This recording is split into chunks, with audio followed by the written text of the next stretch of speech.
be strong in this time, son. I'm a survivor. I will survive. I will survive. And I'm a firm believer. We'll forever shine. Just to stay alive. That simple means it. Nobody can hold me apart. Nobody can drain my energy. Nobody can hold me stick. I will not allow negativity. Nobody can hold me apart. Nobody can drain my energy. Nobody can. Nobody can. Everybody show me some strength. No weakness. Show me a lion. No, put it up, put it up. Strength. No weakness. Show them who we are. Put it up, put it up. Strength. No weakness. Show me a lion. No, put it up. Everybody strength. No weakness. Show them who we are. Not when you're old. Your enemies, they must tremble. Your enemies, they must tremble. Yo, and when you're old, everything has to happen.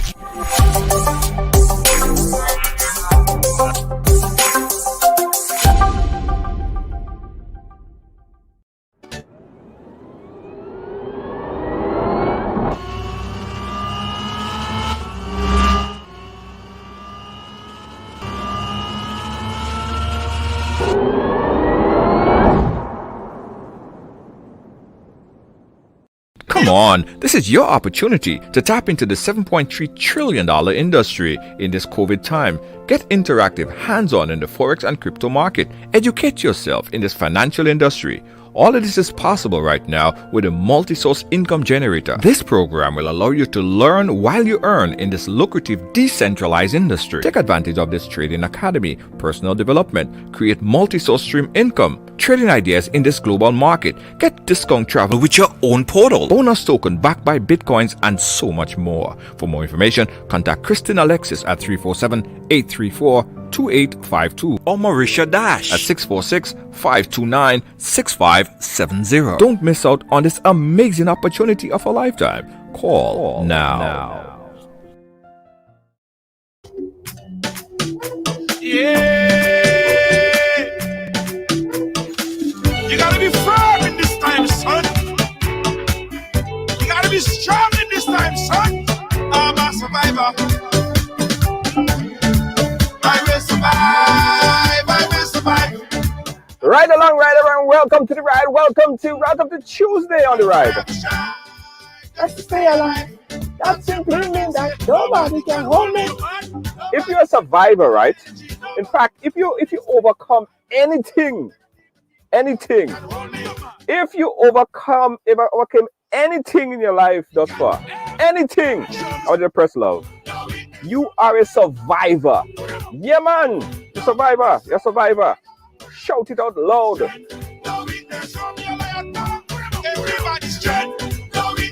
Strength, no weakness. Hey, Patricia Cornwall, you are what? You are a survivor.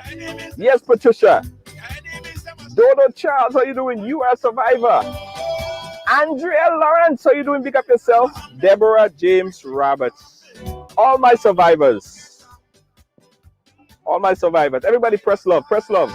You are a survivor. You're strong. Nothing can break you down. You fall, but you get up. Yeah? When they discount you and they say you're dead, nah, you get up, you're stronger than ever. That's what I'm talking about. That is the survivor mentality, you know. Nobody can hold you, nothing can hold you down. That's what I'm talking about. You know, they say that Caribbean women are the strongest, black women are the strongest set of women in this world. Is that true? Is that true when they say Caribbean women particularly, black women are some of the strongest women in the world? Is that true? So I hear. Tell me, is that true? Hey, Natasha Charles, how you doing? Big up yourself. Natasha, big up yourself, watching all the way from the beautiful island of Grenada. Craig Mason. Look. We have Margaret. Margaret is a cancer survivor. Look at my friend Kennedy Tweet Phillip. Kennedy Tweet Phillip. Let me tell you about Kennedy Tweet Phillip, people. Kennedy Tweet Phillip got hit by a bus.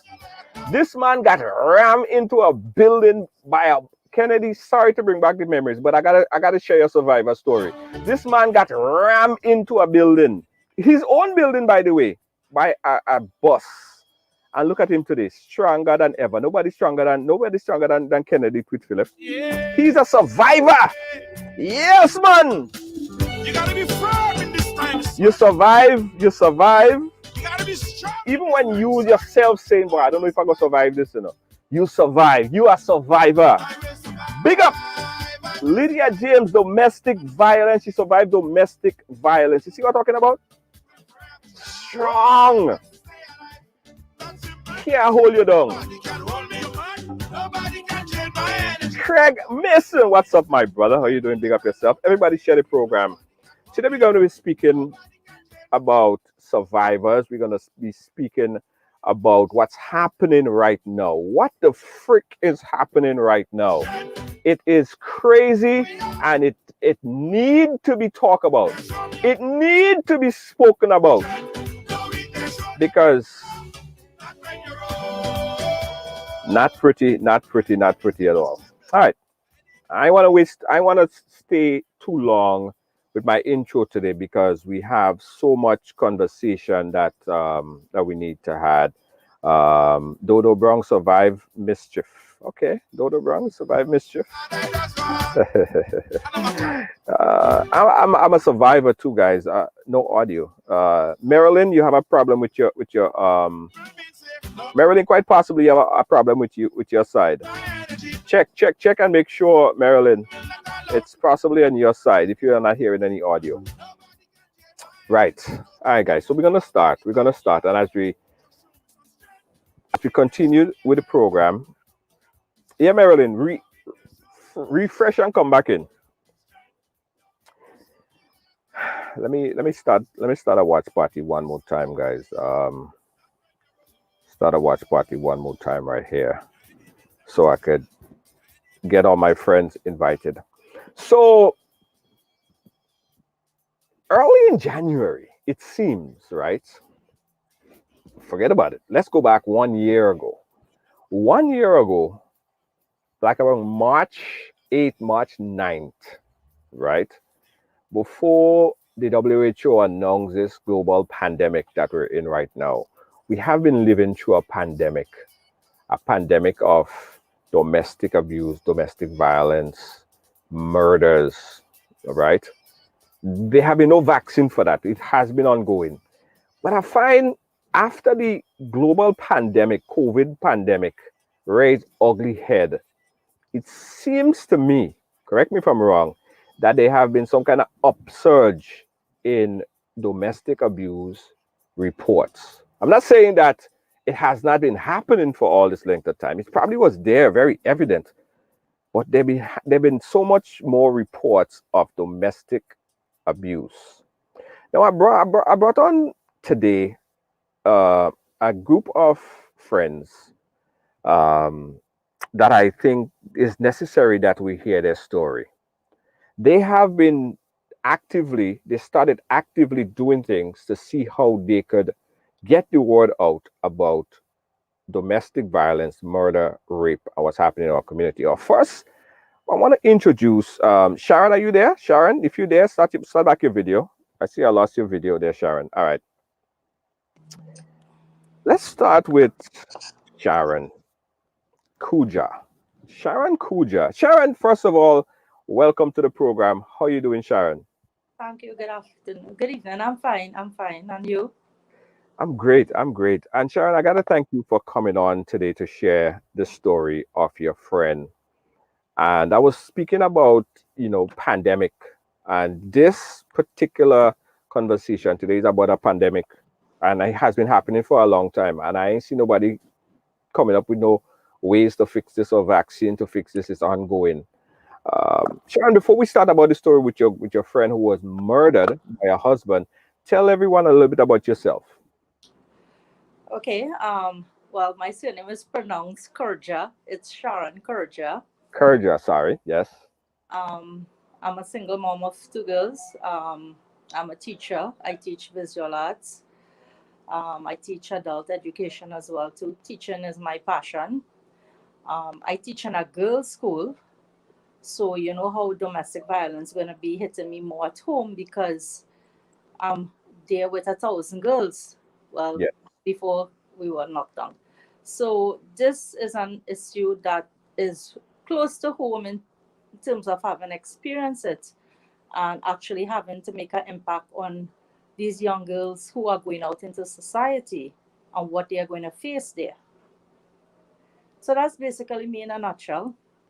Trying to Right. survive, constantly trying to survive one issue after the next. Yes, yes, yes. Now, Sharon, one of the besides all the great things that you have been doing in education, being a teacher and empowering young women, which is very, very important, you actually was front and center to a domestic situation that involved your very good friend. Uh, tell us what happened. Okay, the person we're referring to was the case earlier this year in January with Suzette Sylvester. Um, we were friends from primary school on to secondary school, and that's where JB and all of us would have formed this group and have this friendship after 30 years. We all attended Kuvasek. Um, and actually, Suzette, who was murdered by her husband, he also attended Kuvasek with us. What brought this really, really close to home for us also was that after 30 years last year, we had a reunion. Hmm. So we met everybody on a number of occasions last year. We saw them interact together. We saw them as a couple.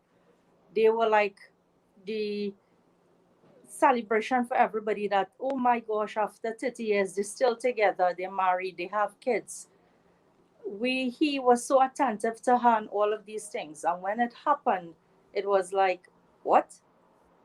Those things only happen in the movie. That can't be real. Yeah. Especially the level of brutality where it was alleged that it was a hammer that he killed her with. That was just something that we could not comprehend. That was not the same person we saw that night, quiet, attentive to his wife. There's no way he could have done that. But all evidence, everything that we have seen, have pointed to him doing it. Beyond a doubt, it was him. And it just was, I can't describe the words how that felt after seeing them interact together.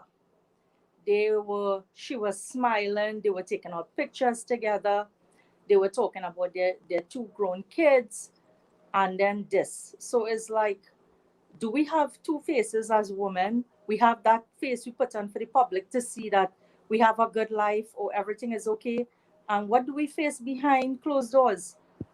Why why we have to keep these constant battles going on and trying to be positive and keep these men what at bay? Are we keeping the monsters at bay, thinking that love will do that? So this was just, all those things went through my mind when I got that text the morning. They were like, something happened and the name Suzette, and I was like, that can't be, that cannot be, not that level of brutality. This is Right. somebody that she loved. This is somebody that you trust. This Yeah. took place in her home. Yes. Her son found her. Ooh. The mother came in after and found her and to verify when the son called her in. So when I heard what happened, that was just too close to home. Let's try to understand the characteristics. Guys, again, if you're just joining us, we're speaking here to Sharon, an organization who is doing a lot to help women in domestic situation. This is an ongoing pandemic that is for at this point in time raising its dirty stinking head, and a lot of people have been falling victims to it. A lot of women have been dying. Jamaica and Trinidad, it is on a rise. So much so that we need to put some massive attention to this, right? But I want to characterize this person. I want to understand this person. This her husband that is alleged to have done this to her. Was he an arrogant person? Was he a furious? What kind of personality? What kind of character is this guy? Everybody who I have spoken to, who have interacted with him, be it in work, be it out of work, have described him the same way. This quiet, respectable person who just did what he had to do, didn't go out of his way to aggravate anybody.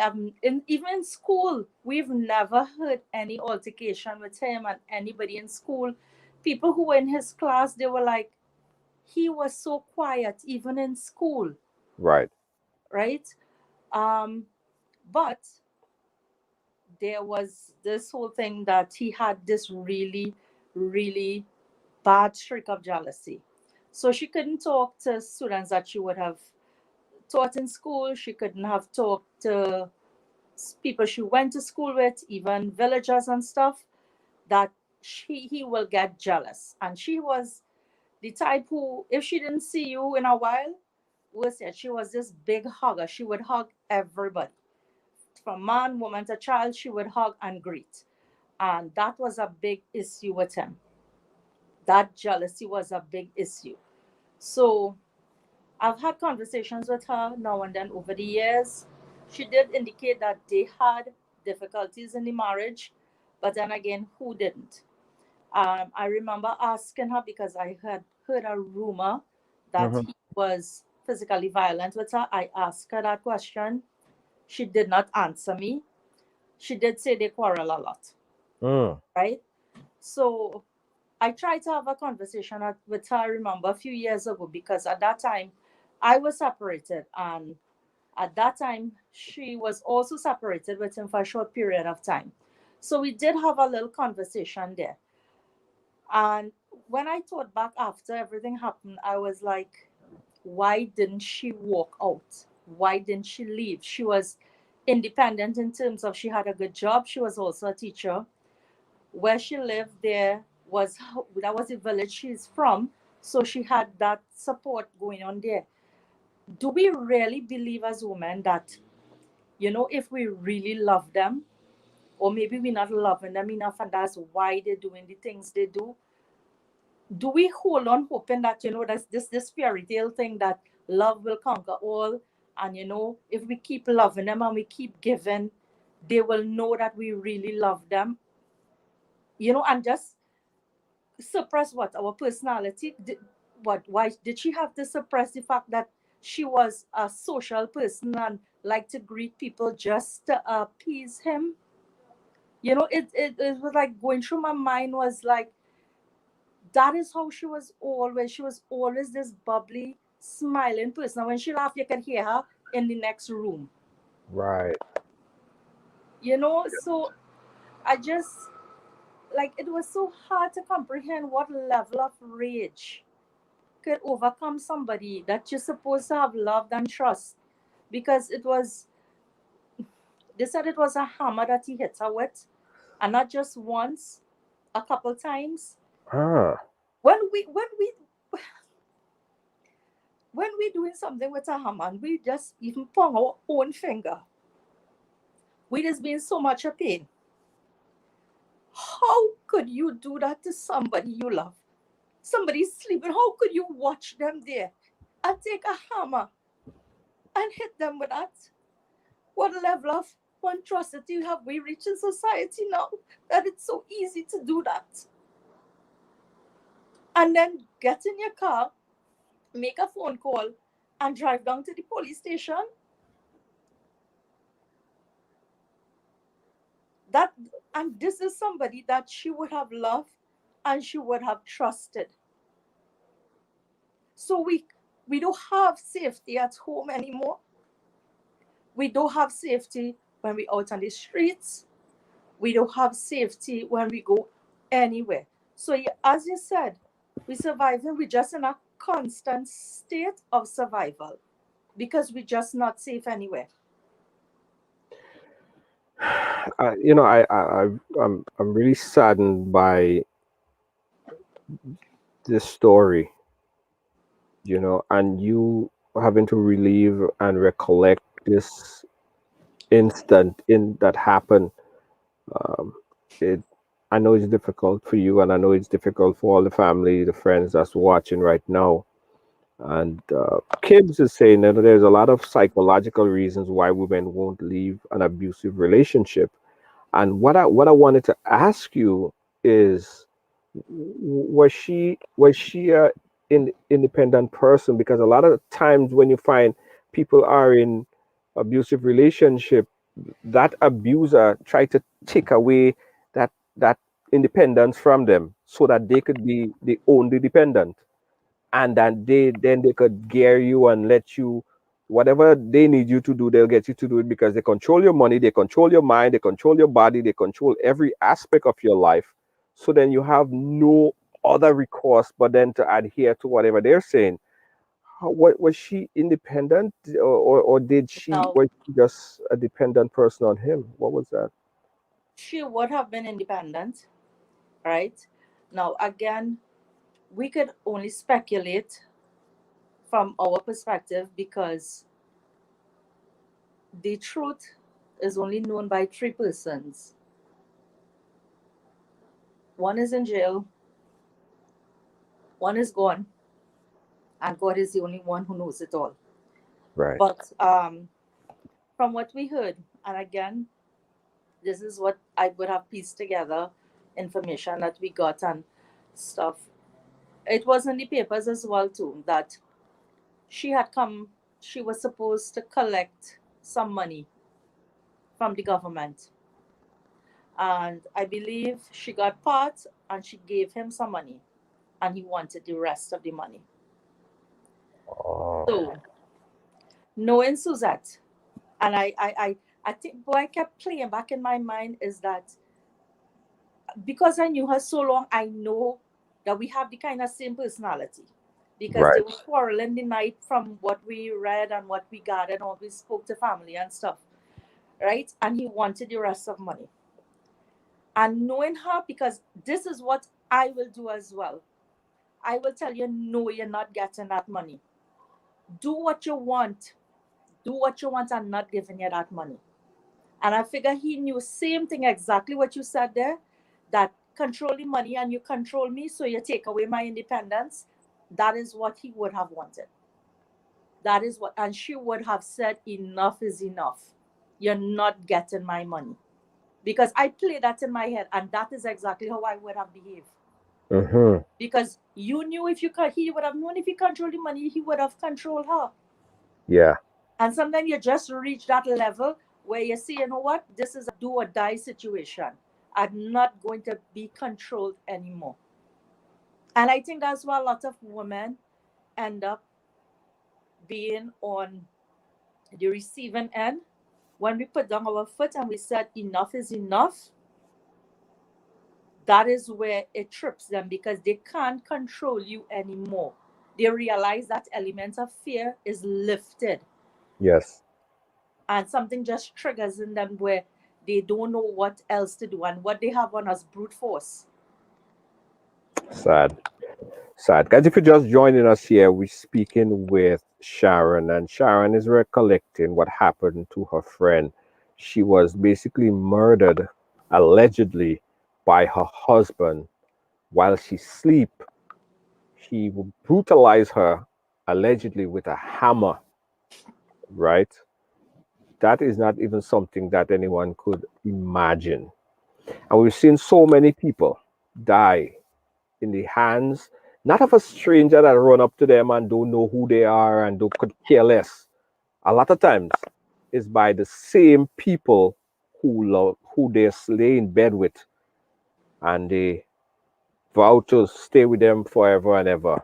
Their lover, their husband, their boyfriend, sometimes their girlfriend as well, because the tables turn. Let's take a quick break. When we come back, we'll talk to JB and the team, and they are doing something to try, because everybody could try, everybody could do, at least could do something to try and curb the domestic violence that's happening in Trinidad and around the Caribbean. Don't move, we'll be right back.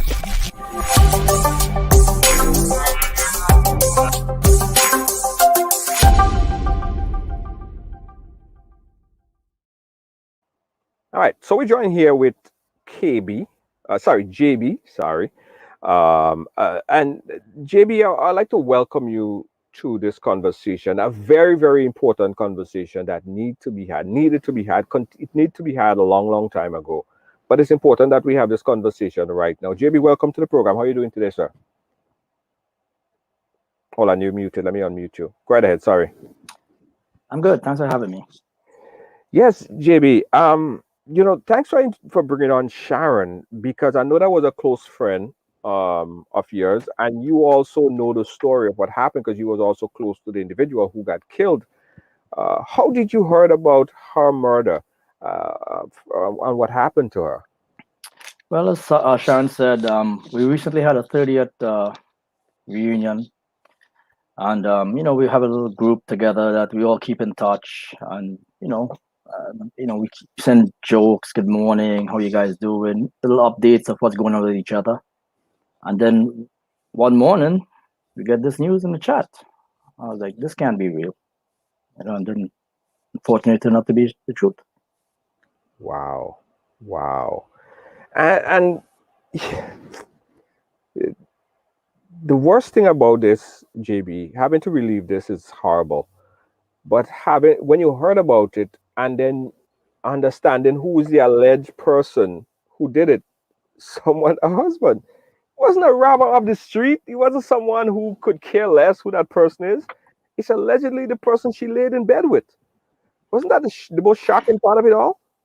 Yes, it was, because as Sharon was saying earlier, you really can't tell. You really can't tell who is like that, because I met Kurt, just months ago at the reunion, and he seemed fine. He's a professional. It's not like this type of person is some type of move along, as we say in Trinidad person. This is a professional. His mannerism. He's quiet. He's a quiet person. He carries about himself well. You would not expect something like this from him. So that was and the way you see them interact together, you would not think that something like that was going on in the home. But it seems as though Suzette was hiding it. She never said anything she never said anything to anybody that we knew in the group that she was being abused, but it ended up when she didn't say anything, that she ended up dead. Yeah.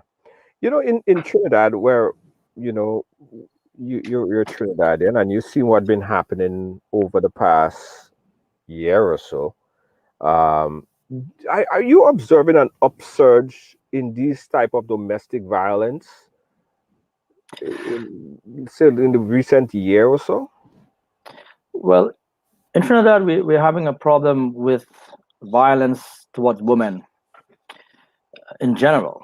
Definitely have an issue with violence, domestic violence, and that's an ongoing thing that definitely needs to be addressed. But we have had an upsurge in murders and killings of brutalizing and raping of our women, multiple women, young kids. We had a young kid, Ashanti, in December, and then shortly after that, we had Andrea. So it's like no respect for our women. It's like, I don't know what happened to the men. They just brutalizing and taking advantage and just killing the women. Yeah, and you spoke to when we spoke earlier. You spoke about what's happened across the pond from Trinidad in Venezuela, where we have migrants coming in, kind of trying to avert a situation that they have on their mainland right there. How do you see that causing, or do you see that as a problem as well, that people are also taking advantage of the Venezuelan that's coming in and brutalizing them as well, similarly? Yeah, well, Venezuelans coming across to Trinidad, everybody has their different opinions about it. Just like here, people like immigrants, some don't like immigrants, and there's a similar situation in Trinidad. But that's a different line of thought. The problem we have with that, though, is that in Trinidad, when the women come over, a lot of them are being taken advantage of and being housed as prostitutes. Last year, there was one arrest where they captured some businessman that had about 12 women in his house.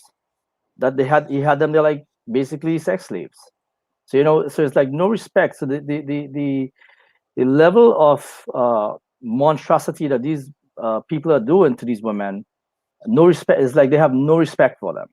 So the issue is at home in Trinidad where there's domestic problems, and then we also have the issue where they're coming out and just brutalizing any woman that they want in the streets. Yeah, yeah. Let me bring in another team member, Allison Joseph. Allison, are you hearing us? Allison? All right. Allison, are you hearing me? All right, Allison is not hearing me there. We'll try to reconnect back with Allison again. Um, I wanna touch on what you decided to do and why, right? Because we saw recently I don't know if it's a group that you formed specifically because of that, but you were able to mobilize a team of people. We have Allison on the live, we have Carla and a few other people, and you were able to go down to the city and protest. Tell us why you decided to mobilize and get that word out here in the U.S. and in Trinidad. Well, honestly, it wasn't just my decision to do that. There was a few of us. We just conversation, talking with each other, and we all wanted to do something. I mean, like what could we do? And then we saw Carla and Allison and them and Lisa, and also Natasha was a part of that. That they were planning to have a meeting also, and they were thinking of going to the consulate. Now we were also trying to find out how to get permission to go to the consulate to do that. And then when we met up with them, we figured, okay, you know what? We don't need no permission. We're just gonna show up. So they tried to contact the consulate, and we showed up, and we had a protest, and we try to get our voices out there, try to make awareness of it, and I think we were successful in that. Yeah, the word has definitely gone out because we got wind of it, and hence the reason why we're on this conversation here today. I think we got Allison back in. Allison, are you hearing me?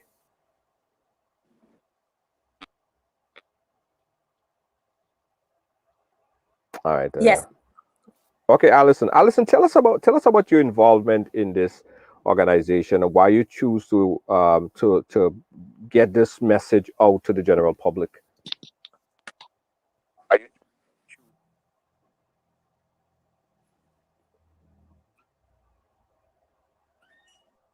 Okay. Uh, Eh? no, I'm not hearing you, Allison. Can you Uh, hear me? yeah, I could hear you kind of, but not. Are you hearing me now? Yeah, go ahead, Allison. Tell us about why you chose to get involved and what would you like to get out there about this organization.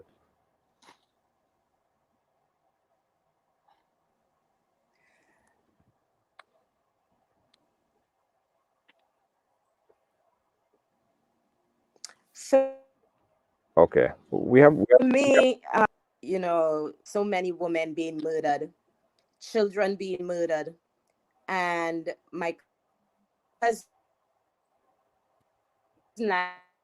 actually, okay, all right. Lisa, she and said, they wanted the violence again. So I decided I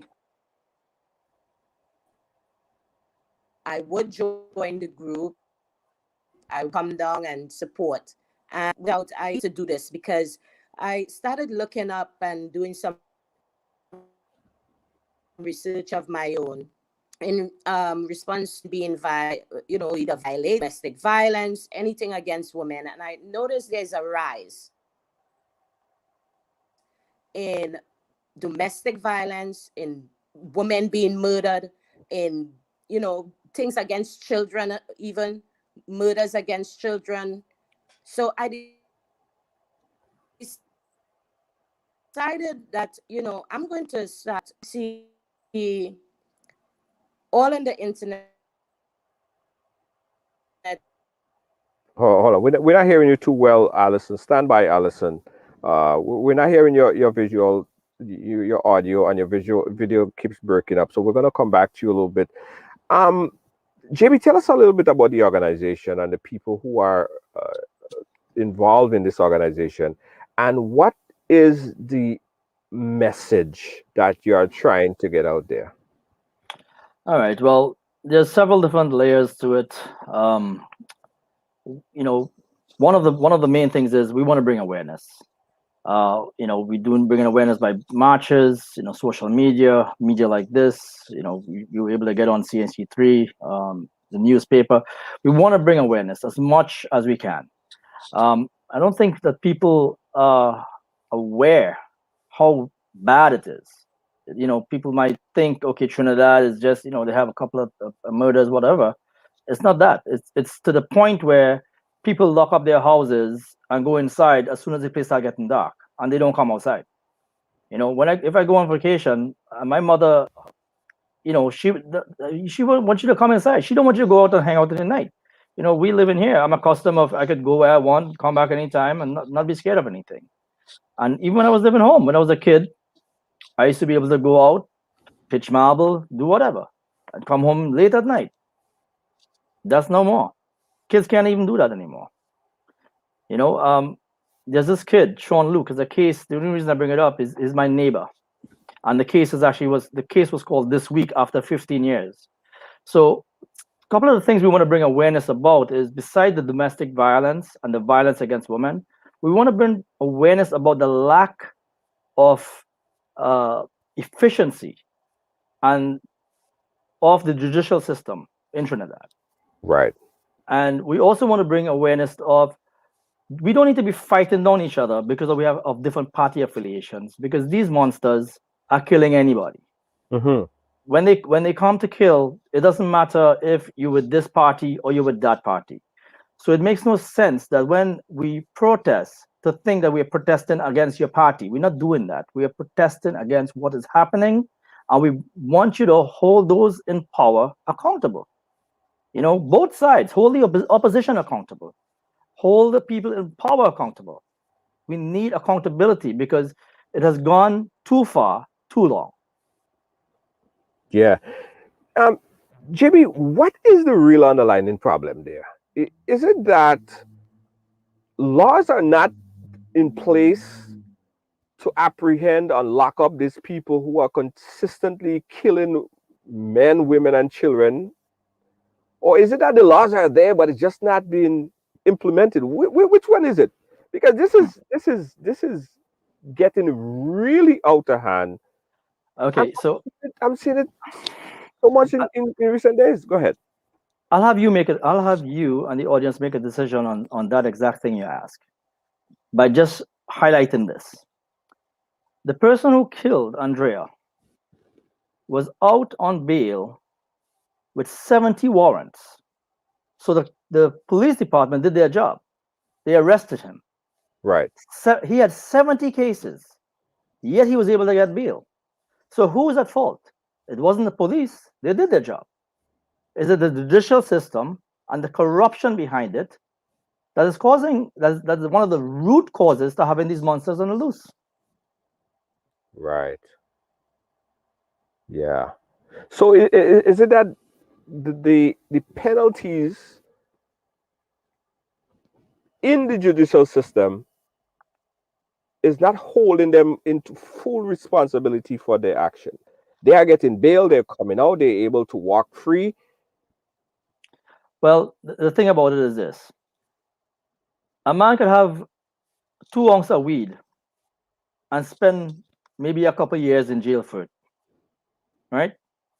And a man like a monster who doing these type of acts and and those were he was charged for, not that he had to go to court for. There were many other acts that he did that we have heard of since his death, because he's dead now, that people coming out.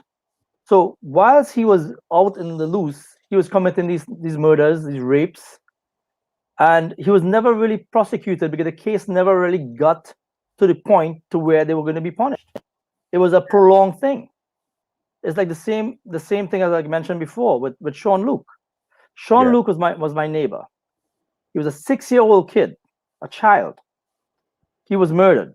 He was murdered 15 years ago.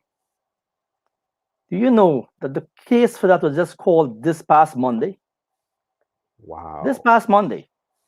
And to boot, the defense attorney on Sunday, when the verdict was supposed to be said on Monday, on Sunday, the defense attorney came up and asked for more DNA evidence.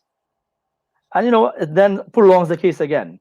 So I mean, I'm not a lawyer. I don't have all the answers. All I can do is bring to light, this is what's happening. And I know for a fact that's not what the way it should be run. And it's crazy because there were incidents that happened. I remember we reported on it here on Ridealong, right? And a case that keep going back to the court and going back to the court, and it seemed like it never was getting traction in the court. And there was some internal investigation that was done with that particular judge. And it seems, and it was alleged, that the judge himself had problems with domestic violence of his own. Hmm. So he's not going to prosecute himself. He's basically an indictment on himself if he were to prosecute that case. So that case get kicked down the road, kick that can down the road. And it seems like the people who have dirty hands are there themselves in position to try to adjudicate over dirty situation, the same dirty situation that they have dirty hands in. And it's sad. And at the end of the day, we're seeing this repeated itself over and over. We have women are being killed over and over and over and over and over again. And it doesn't seem like there is a clear end to this. You know what I mean? But I'm happy. I'm happy that we have you guys started the conversation. Well, you didn't start the conversation. The conversation has been happening for a while, but you took one initiative to get to speak out louder on this situation here, so you get people's attention. And I say kudos to you and Natasha and Carla and everyone that we trying to pull them in, but some folks they having some audio problems, visual problems, so we couldn't get them in. I wanted their voice on it, but it is the start of something good, and I want to just tell you and everybody else there that they have a voice in us. No matter if this is not a sexy subject that everybody would tune in for, but you are making traction and you are getting the word out there. And I really hope that we could see an end to this pandemic very soon. This pandemic, that people start taking it very, very seriously and pay attention to it. And anything else in particular you wanted to get out there, JB? No, I mean, we just want people to start looking out for our women. The males in society. I mean, and we want the women to start speaking up. They need to know. As Sharon was saying earlier, if you're having some type of abuse, your man beating you down, it's not going to get better. You're going to keep beating you down.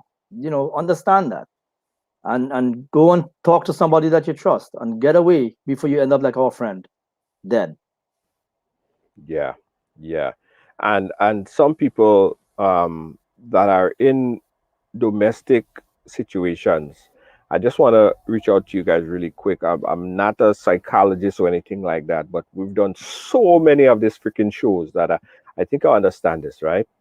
That sometime when the domestic violence reach to a point that the man is slapping you or pushing you or kicking you, by that time it's already 4 stages past where it should be. Sometimes it start with someone just trying to control what you wear, control where you go, control who you speak to. And whether man or woman, you have to identify this thing and nip it in the butter from that point in time, because it will go from there to now he or she telling you you can't talk to this person, your family members, you stay away from your family members, stay away from all your friends. And next thing you know, you're getting kicked in the face, slap and all kind of thing, right? And it is sad that it has to come to this, but I hope it had to come to this for some of us to wake up and open our eye and see how we could prevent the next situation from that from happening. But we have to do it. We have to do it. JB, I thank you so much. I don't know if Carla is not fully in yet, so we can't get her a visual there. But JB, I thank you for coming on and lending your voice to this subject right here. You have a friend in us, and we would put aside whatever else was scheduled to talk about this because we identify that it is a big issue. And when we look at family members and friends from the Caribbean in particular, when we talk to them, and it's so much of them, sometimes in 60-70% of my friends, when I talk to them, some of them have been sexually abused, some of them have been raped, some of them have been violently abused, and it happened in our community. So we thank you so much, JB, and we appreciate you, and we appreciate your entire team for the hard work that you have been doing. And anything else that you want to get out there, feel free to reach out to us. We're here. Thank you for having us. Appreciate it. All right. Thank you, JB. Yeah, man. It's a serious issue, guys. Now, seriously, it's a very serious issue. But as you know, right, this thing don't just happen where men is beating and killing their girlfriends and their wife. It's actually happened both ways. Because just the other day we did a story on a young man who came and shared that he was stabbed and almost killed by his then fiance, right? So it happens both ways. But either way, it's wrong. It's wrong. It's wrong, and something seriously need to be done. Stricter penalties have to be put in place and lock up the man. Imagine if you could go ahead and you go and you're hungry, you go and steal somebody coconut. You're getting about 5-6 years in jail. Some of them men, they go in, they sexually abusing, they raping, they beating, right? And some of them ain't even facing a day in prison, right? What happened? Serious, guys. A serious problem. And there are support system. There are support that if you are going through abuse, we have a support group and we have psychologists on our team. We have people. So if you are going through any form of abuse and you need someone to talk to, not someone to judge you, not someone to put your business out on the road or what they go say, but someone that you could talk to. You could reach out to our support group and we'll try our best to link you with someone who could listen to you and give you good practical advice. All right? Thanks for watching. Thanks for supporting. Thanks for sharing. Thanks for being a part of our program today. We really appreciate you guys. Don't forget, Ride Along here where everyone have a story to tell. We'll be right back.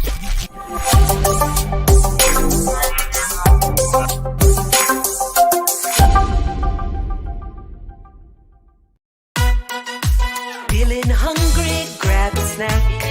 Caribbean food delight. Jamaican patties, light and flaky. Caribbean food delight.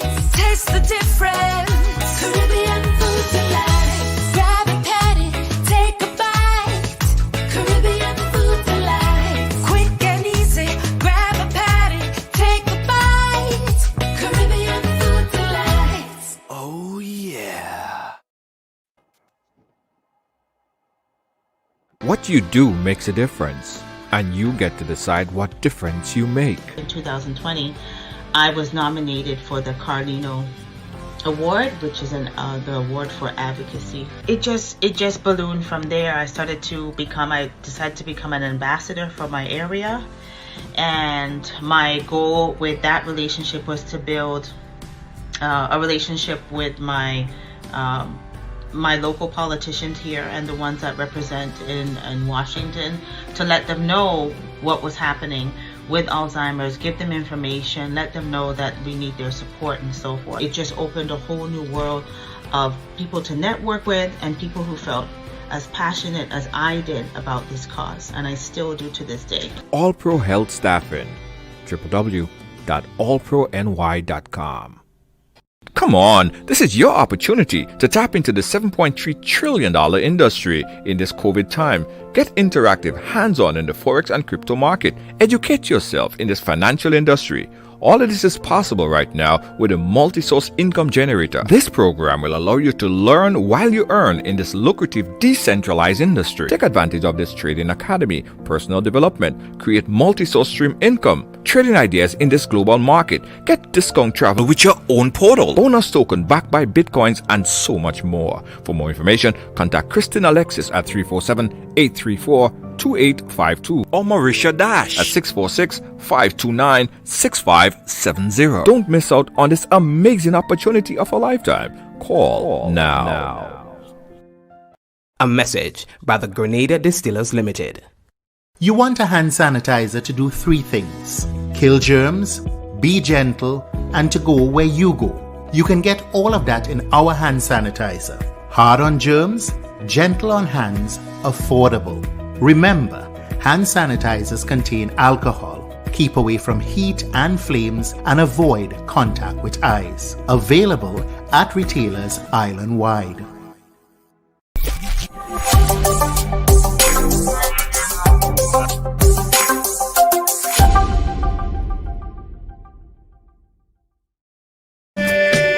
Yes. Thanks again, guys. Thanks again so much, all the survivors. Don't forget, if you have a story to tell, we want you to share your story right here on the ride. All right, guys, on Friday, this Friday, day after tomorrow, right? I want you to join us for a program we call Ride Trivia.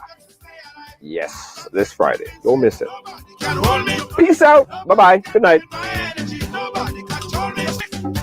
Oh, before I go, I also got to tell you guys about the Riders headphones. Yeah, Ridealong Live is brought to you by Riders headphones. I want you guys to get Riders right now. Booyah. Yeah. This don't break, it twists, it don't get lost, and it doesn't go in your ear.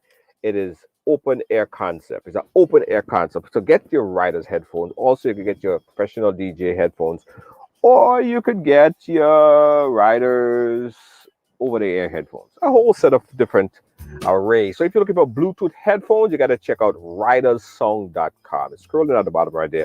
ridersong.com. Yes. Pamela. Yeah, Pamela, go to ridersong.com. Remember, these earbuds, these headphones, Bluetooth, it doesn't go in your ear. Great for music if you're running or if you're walking or whatever. It fits like right in the back. Let me show you guys how it fits. Right? It goes right in the back of your neck like so. And it's not in your ear. It's outside of your ear. See? Just like that. Booyah. And it's so comfy. You could take a shower with it. You could take a swim with it. See you swimming with it like so. Water resistance, and it's great. Get your Riders. And the other thing about these Riders, you're not going to lose them. You know, some people, the earbud fall out of their ears and all kind of thing. They can't find it. Where's my earbuds? No. You ain't losing this one, so. You ain't losing this one, so. So get your Riders right now at ridersong.com. Spell ridersong.com. RYDERS songs.com. Okay. You gotta be firm in this time, son. You gotta be strong. All right. My time has expired. Good night. I will survive. And I'm a firm believer. We'll forever shine. Got to stay alive. That simple means it. Nobody can hold me apart. Nobody can change my energy. Nobody can turn me sick. I will not allow negativity. Nobody can hold me apart. Nobody can change my energy. Nobody can. Everybody.